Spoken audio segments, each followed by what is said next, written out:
Hi everyone, I've had some people ask me about odorless acrylic product. I'm going to help people understand how to use it. Sally's Beauty Supply has an odorless brand that comes in a box like this. It has a dehydrator to dry the surface of the nail to increase adhesion. It comes with a 1 ounce liquid, and it comes with a pink and a white powder. It also comes with a nail brush and a nail foam. It's not really a lot of liquid in that for 1 ounce, but it's enough for one person, maybe two if it's a fill. The powder is really not a lot. There's hardly any powder in there. So you have a white powder and you have a pink powder, but not a clear.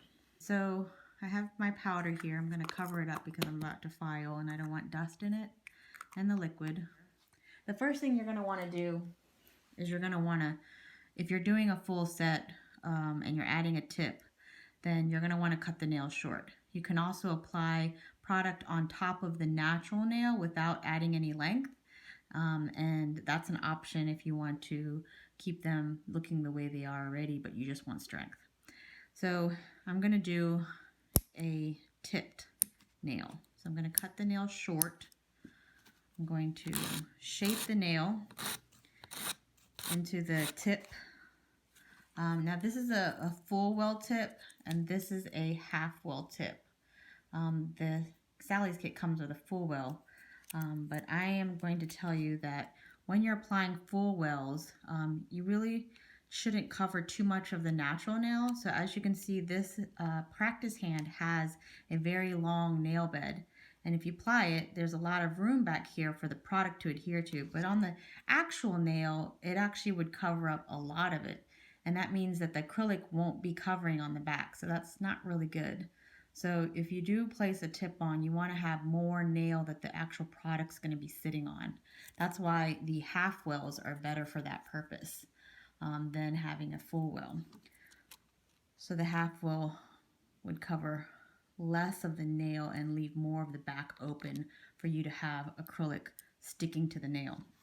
But I'm just going to use the full well because this practice hand has a long. But if you did it on yourself, you would want more space in the back that the actual product would be adhering to. After you've filed the nail, then you want to take a buffer and you want to kind of lightly smooth the surface of the nail. If you don't have a buffer, then you can use your file. You want to clean off the dust using alcohol or polish remover.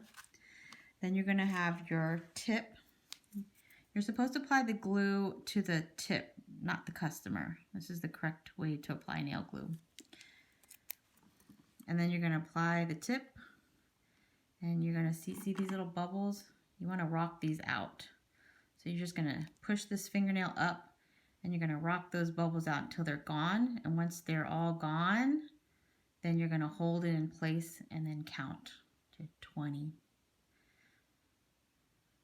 Some glues dry faster, so the glue that's in the Sally's kit is probably an average speed, but professional strength nail glue usually dries faster. So when you feel like it might be stuck or you've counted 20, slowly let go of the tip. And if you don't see bubbles forming in this area, then that means that it's stuck on there. It's not stuck on there great, because if you hit it, it's going to pop off. If you see any areas where there isn't glue, you can apply some glue to that spot and hopefully it'll cover it. That's not recommended, but you can do that if you feel like you need more glue on there. As you can see, I made sure that the natural nail didn't touch this position stop here. This position stop is not supposed to be touched by the natural nail, this little area right there. So as you can see, I didn't touch it. That makes the nail lift on the free edge at the end. So once you've got your nail tip on, you're going to trim it. If you want the coffin or the ballerina nails, you would use straight clippers. See how these are straight? and then cut them. I don't recommend scissors. They're very dangerous. And then once you've got your sides cut, then you're going to file down in this direction. You're never ever supposed to go like this. That's not allowed on the state exams, and licensed techs should know that if they took their exam. So we're going to go down in this direction as we file the sides.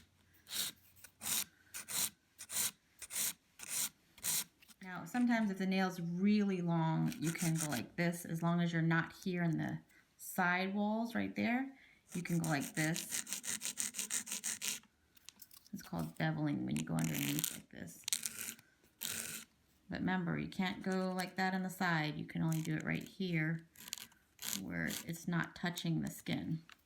All right, so once you've got your shape in, then this surface needs to be kind of scratched up.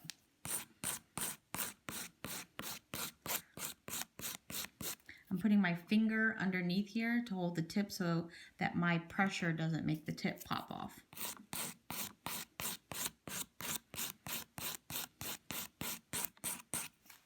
Now I'm going to be applying product to this area, so I need to rough that up as well. I don't want to destroy the natural nail. If you have too much nail filed off, you can make a weak foundation that doesn't allow acrylic to stay on very well. Down, down, down. You can also use a buffer.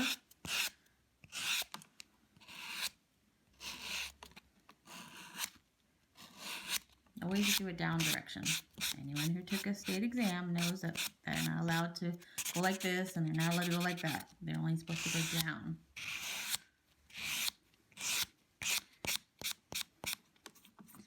All right, so now this area is roughed up. So you're supposed to apply a primer.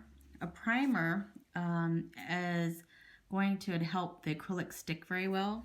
You can apply the dehydrator, or you can apply the acid-free primer that comes in the Sally's kit. So if you apply just the dehydrator, then you would just apply it to the back of the nail, and then you can proceed. But if you want more adhesion, you're going to have to apply the acid-free primer. That one you want to be very liberal with, just need a little bit. That's it. On a natural nail, that would be one line. Okay, so now my nail is shaped and it is prepped. I've got all the dust off and it's ready for adhesion of the product. Now, so I have my powder here and my liquid. Now, odorless liquid is like vegetable oil compared to the water-like consistency of regular acrylic. So I want to clean my brush off first, because I don't know what was in the brush before, and I want it to be full of the odorless product. And when I'm ready to get my liquid, I'm going to put my brush in, bend it slightly to fan the bristles so that the bristles will spread out and liquid can get all inside of the belly here. Then I'm going to wipe the one side. Now I'm going to go over here to my powder. I'm not going to go straight up. I want a slight angle, and I'm going to lay it on the powder, and then I'm going to let the liquid go to the tip to get the powder. Normally this is all you'd need to do for regular acrylic liquid, but because it's odorless, we're going to go back in here again. If you look at the powder here, you can see how it starts to get shiny. The shininess means that there's a lot of liquid in the brush.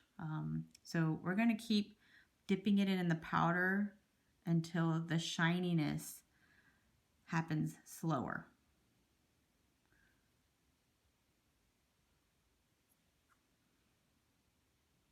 What I tell my students is just to keep patting, patting, patting, patting, patting, patting.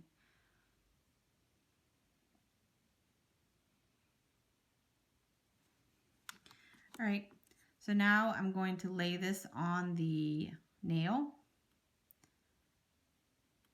It's really sticky. I'm not going to push too hard because I'll put it all in the bristles.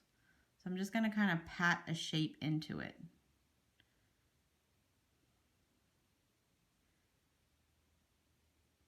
Now, you couldn't do this if you didn't pat it in the powder because you'd have a watery mess.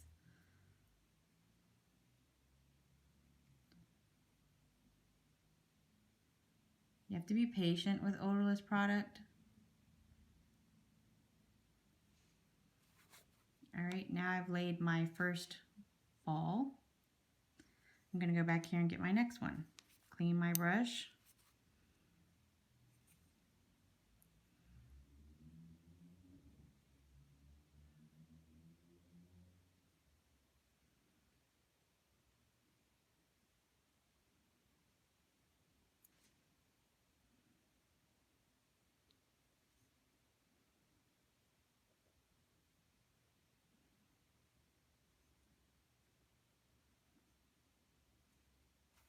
So I'm gonna wipe the sides here to pull it down very lightly.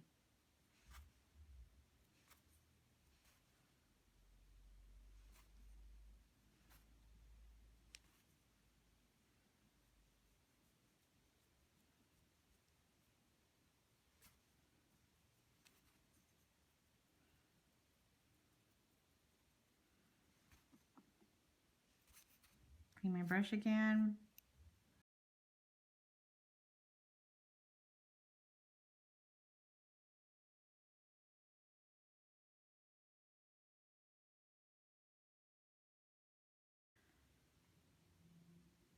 I'm going to lay it and fan my brush to widen it. Now it will self-level, but you just have to be more patient. If you go in too fast, you see how it can make marks in there? You don't want to do that. So you want to come back to it when it's hardened just a little bit. A light touch.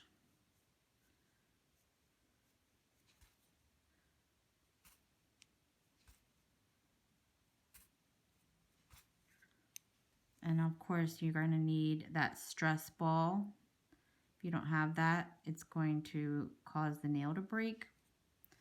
So make sure you lay that stress ball in the center of the natural nail.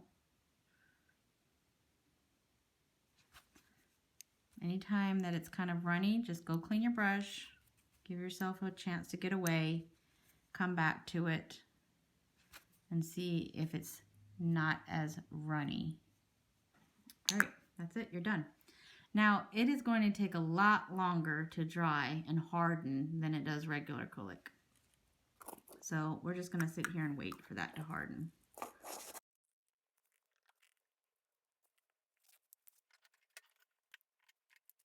So you're going to push down on the product, but you'll still feel stickiness. That stickiness is normal in odorless acrylics.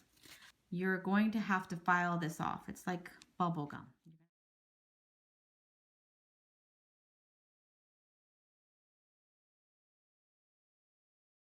Now, once you roll all this stuff off, then it'll be hard underneath it.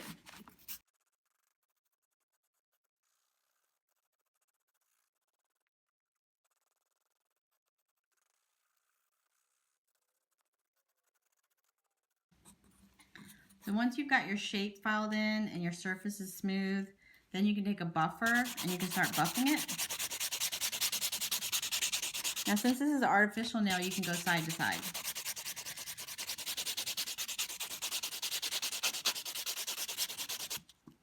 And then you're going to do your base coat, 2 coats of color, and your top coat. That would be for all the nails. Now, if you're doing gel, then you don't want to buff it. You want to just have the rough surface with your gel base, your 2 colors of color, and then your top. If you have any questions, leave a comment, and I can show you other things as well. Let me know what you want to learn.